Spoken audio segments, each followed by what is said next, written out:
അതിവേഗ റെയിൽപാതയിലേറാനുള്ള ചർച്ചകളിലാണ് UDF സർക്കാർ.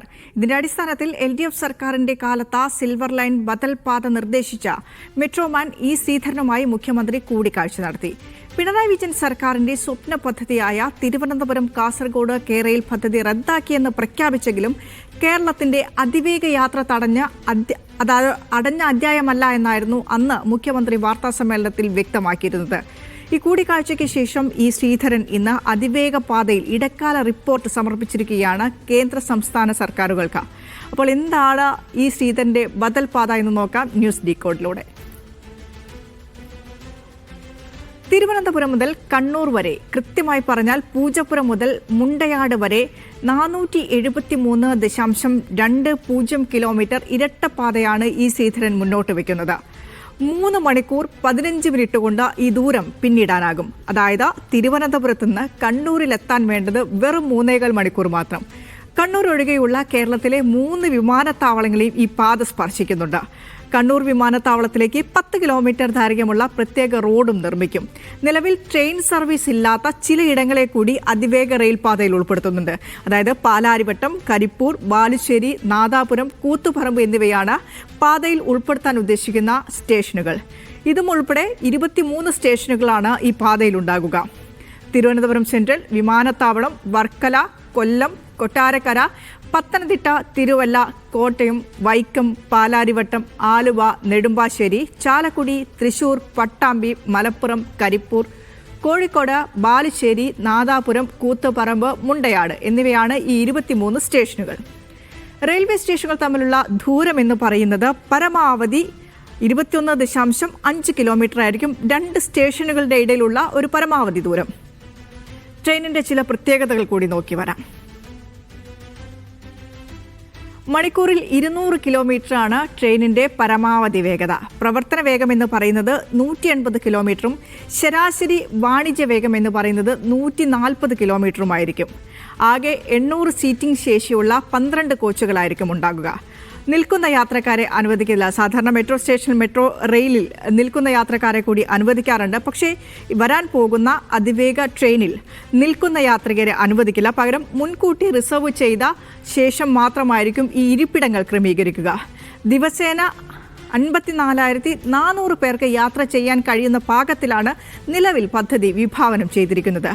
16 coach ട്രെയിനുകൾ ഉൾക്കൊള്ളാൻ പാകത്തിലായിരിക്കും ഓരോ സ്റ്റേഷനിലും പ്ലാറ്റ്ഫോം നിർമ്മിക്കുക. അതിനാൽ തന്നെ ഭാവിയിൽ ആവശ്യമെങ്കിൽ കോച്ചുകളുടെ എണ്ണം വർദ്ധിപ്പിക്കാം. നിലവിൽ 12 കോച്ചുകളാണ് ആദ്യഘട്ടത്തിൽ അതിവേഗ ട്രെയിനിൽ ഉണ്ടാകുക. പക്ഷേ 16 കോച്ചുകൾ വരെ വർദ്ധിപ്പിക്കാൻ ഉതകുന്ന രീതിയിലായിരിക്കും ട്രെയിനിൻ്റെ സ്റ്റേഷനുകളുടെ പ്ലാറ്റ്ഫോമുകൾ നിർമ്മിച്ചിരിക്കുക. അപ്പോൾ ഏത് രീതിയിലാണ് ഈ പാതയോരം ട്രെയിനിൻ്റെ പാത പോകുന്നത് കൂടെ നോക്കി വരാം. LDF സർക്കാരിൻ്റെ കാലത്ത് സിൽവർ ലൈനിന് ഏറ്റവും കൂടുതൽ പഴി കേൾക്കേണ്ടി വന്നത് സ്ഥലമേറ്റെടുപ്പുമായി ബന്ധപ്പെട്ടായിരുന്നു. മഞ്ഞക്കുറ്റി നാട്ടിയതും പറിച്ചെറിഞ്ഞതും നാട്ടിൽ ഈ കണ്ട പ്രശ്നങ്ങളൊക്കെ ഉണ്ടായതും സ്ഥലമേറ്റെടുപ്പുമായി ബന്ധപ്പെട്ടാണ്. പക്ഷേ ഈ ശ്രീധരൻ മുന്നോട്ട് വയ്ക്കുന്ന ബദൽ പാതയുടെ ഹൈലൈറ്റ് എന്ന് പറയുന്നത് ഭൂരിഭാഗം റെയിൽവേ ട്രാക്കും തൂണുകളിലൂടെയുള്ള എലിവേറ്റഡ് പാത, ആകാശപാതയായിട്ടാണ് നിർമ്മിക്കുക. ചെറിയൊരു ഭാഗം മാത്രം ഭൂഗർഭ പാതയായും നിർമ്മിക്കും. തിരുവനന്തപുരം നഗരത്തിലെ 6.5 കിലോമീറ്ററാണ് തുരങ്കപാതയായി നിർമ്മിക്കുക.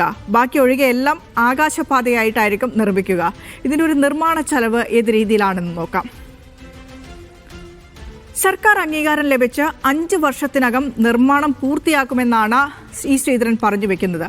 പദ്ധതിയുടെ ആകെ തുക എന്ന് പറയുന്നത്, അതായത് ആകെ നിർമ്മാണ ചെലവ് എന്ന് പറയുന്നത് 60,000 കോടി രൂപയാണ്. തൂണും തുരങ്കവും കൂടുതൽ വരുന്നതിനാൽ ചെലവ് കുറയുമെന്നാണ് ഇ ശ്രീധരൻ അവകാശപ്പെടുന്നത്. ഇതിൽ 36,000 കോടി രൂപ കേന്ദ്ര സംസ്ഥാന സർക്കാരുകൾ 51:49 അനുപാതത്തിൽ ഓഹരിയായി നിക്ഷേപിക്കും. ബാക്കി 24,000 കോടി രൂപ എന്ന് പറയുന്നത് ക്രൗഡ് ഫണ്ടിങ്ങിലൂടെയാണ് സമാഹരിക്കുക. കിലോമീറ്ററിന് ശരാശരി 127 കോടി രൂപ മാത്രമാണ് നിർമ്മാണ ചെലവായി ഇ ശ്രീധരൻ മുന്നോട്ട് വയ്ക്കുന്നത്. കൂടുതൽ ജനവാസമുള്ള മേഖലകളിൽ 7 മീറ്റർ താഴ്ചയുള്ള തുരങ്കമാണ് പരിഗണിക്കുന്നത്. തൂൺ നിർമ്മാണത്തിനായി 20 മീറ്റർ വീതിയിലുള്ള ഭൂമി മാത്രം മതിയാകും.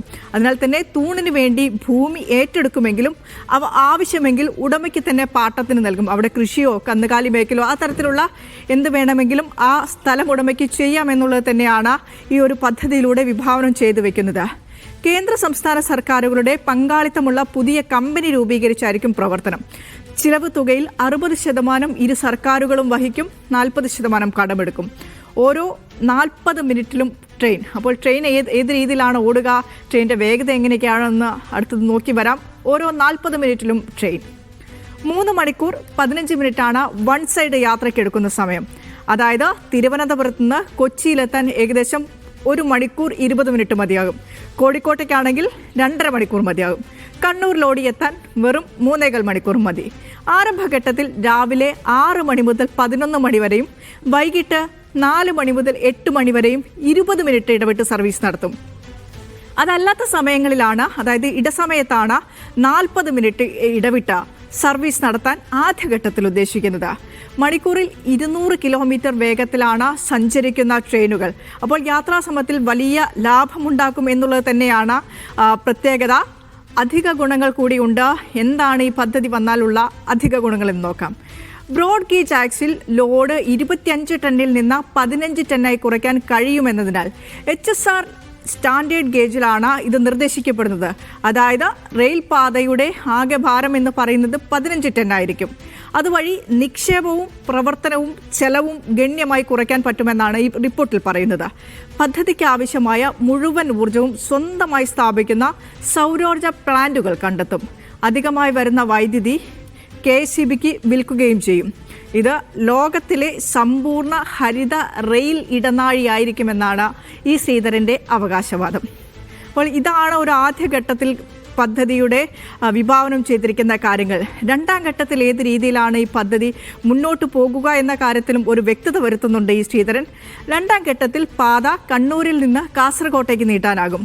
തുടർന്നുള്ള ഓരോ ഘട്ടങ്ങളിലും കോഴിക്കോട് നിന്ന് കൽപ്പറ്റയിലേക്കും പട്ടാമ്പിയിൽ നിന്ന് പാലക്കാട്ടേക്കും തൃശ്ശൂരിൽ നിന്ന് പാലക്കാട്ടേക്കും പാതകൾ നിർമ്മിക്കാൻ ഭാവിയിൽ ഈ വിപുലീകരണം മുന്നിൽ കണ്ടുകൊണ്ട് ഇതിനാവശ്യമായ ജംഗ്ഷൻ സ്റ്റേഷനുകളും ആദ്യഘട്ടത്തിൽ തന്നെ ആസൂത്രണം ചെയ്യുന്നുണ്ട്.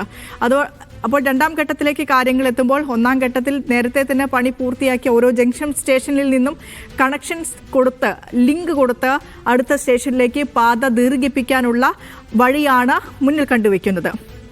ഈ രണ്ടാം ഘട്ടത്തിൽ പ്രതിദിനം 2.28 ലക്ഷം പേർക്ക് യാത്ര ചെയ്യാവുന്ന തരത്തിലാണ് ഈ രണ്ടാം ഘട്ടം വിഭാവനം ചെയ്തിരിക്കുന്നത്.